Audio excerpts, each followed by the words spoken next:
The late Mike Gore's vision for Sanctuary Cove was a broad-ranging one. It's a shame in a way that Michael still isn't with us, so he could see just how well Sanctuary Cove has succeeded in achieving all of the visions that he had for it. Now, one of his aims was that Sanctuary Cove has a large boat harbour which has deep water access to the ocean along the Southport Broadwater, and also that it would be the venue for a boat show each year. Now, this is the 12th annual boat show. The first one was in 1988 during the ultimate event in January 1988.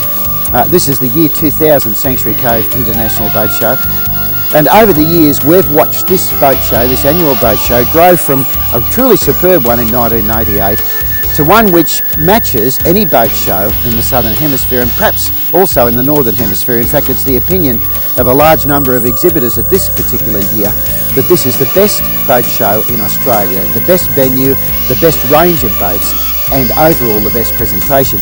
Now, the organisation of this boat show centres around the overall organisation of the Sanctuary Cove shopping village, and it combines the village itself, which is has a marvellous atmosphere and ambiance, with the shopping that's in the village, and scattered throughout it are boats of all sizes and types, from the smallest trailer boats and little dinghies all the way up to this azimuth 85-footer that I'm sitting on. And as you can see from these shots of the interior, it is truly magnificent, built in Italy, powered by a couple of large MTU diesels which give it quite high performance, 4 double cabins, cruise quarters. The crews are isolated from the rest of the boat. It truly is a magnificent piece of marine engineering, and certainly launches the new century, the new millennium as far as marine engineering is concerned, as does the Sanctuary Cove Boat Show. Now, we're going to take you on a tour of the boat show overall, and we're going to show you some of the most interesting exhibits.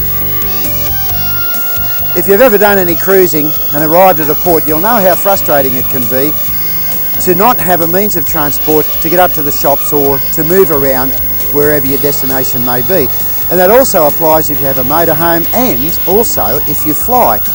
Now, this little scooter that I'm looking at here solves all of those problems without bringing any of its own problems along with it. It's extremely light. It weighs only 17 kilos, so it's even light enough to be able to carry around in a light aircraft, but obviously a boat of moderate size, you can tuck it away in a corner and you have transport whenever you get there. Now, it comes with a carry bag, so that makes it even easier to carry and to stow. It's powered by a 33cc two-stroke engine which propels it at 35 kilometres an hour, and it has 2 hours range on a standard tank, so you can do a remarkable 70 kilometres an hour between fuelling up. Now, everybody asks if it's legal to ride it, and the answer is yes, it is legal to ride it without a licence and without registration. The only requirement is that you wear a push bike helmet. And you can see from these shots of the little scooter running around just how easy it is to ride.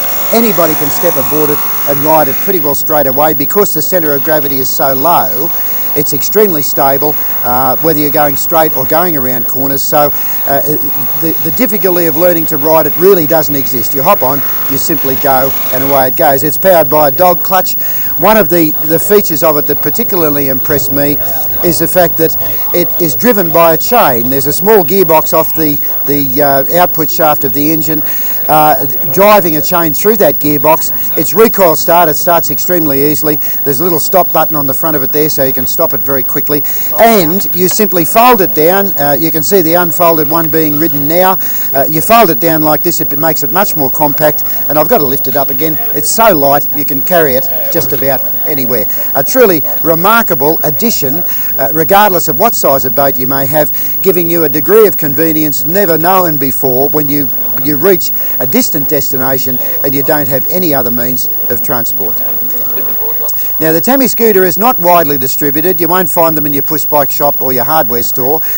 We have them available through Chris Conroy's Leisure World at prices $1,699 plus $28 postage and handling, and we'll throw in a free push bike helmet for every Tammy scooter that you order.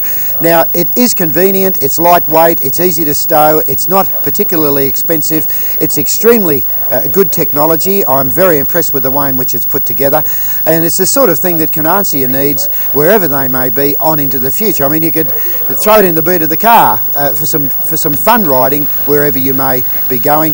The price, as I said, is $1,699 plus $28 postage and handling, and we'll throw in a free bike helmet. Give us a call on the free call number that's on your screen now. Environmental consciousness has made us aware of a whole lot of aspects of the environment which can annoy or upset us, and one of those is noise. Now, boats are natural noise generators. They generally have either little outboards which make a lot of noise or big diesels which make even more. And when you're on a boat which is essentially built for recreational purposes and you're under power, the noise can be a serious problem. Now, that problem has been addressed for a number of years by AccuStop, or AccuStop, I should say, who make a range of sound barriers which are suitable for fitting in the engine rooms of boats and in any other area which generates noise, to stop that noise from being transmitted throughout the rest of the boat. Now, the technology is very interesting. It's a polyether foam, which is very much like the foam we find in our beds and our upholstery.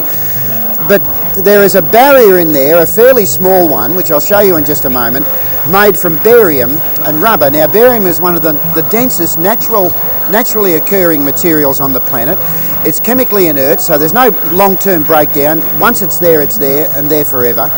And it is a remarkably efficient noise barrier. And I'll give you an example. This is a demonstration box here, and I'll just get the guys to lift it up, but not yet, fellas. Underneath it is a stereo which is pumping out really loud music, and you'll know how loud in just a moment. This is simply a sheet of the material which is laid across the top of the box, and I'll have the guys lift the lid now to give you an idea of just how effective this is as a noise barrier. You want to lift it up, fellas?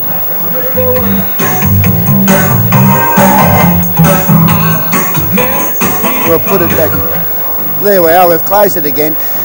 I can just hear the bass in that music, and that's the only sound that I can hear.